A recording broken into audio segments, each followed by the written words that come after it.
Hello my friends, I am Sri Arjun. Today's topic is what you seek is seeking you. For example, suppose you need a very beautiful home. That home is already there in the field of transcendental consciousness, but as a wave of possibilities.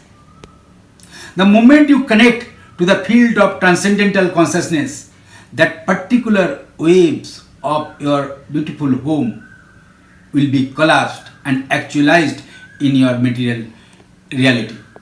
Then you will say, how I am telling you.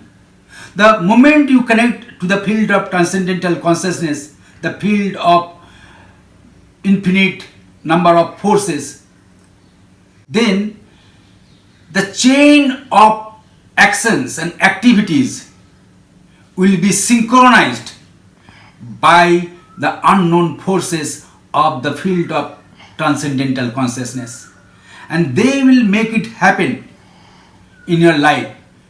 They will bring it in your life without your effort or your least effort.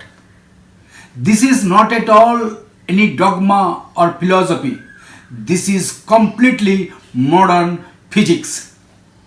If you want to understand the field of transcendental consciousness, then please watch all my videos and get in touch with us for our forthcoming seminars and workshops. Please subscribe my channel and turn on the notification bell. Namaste.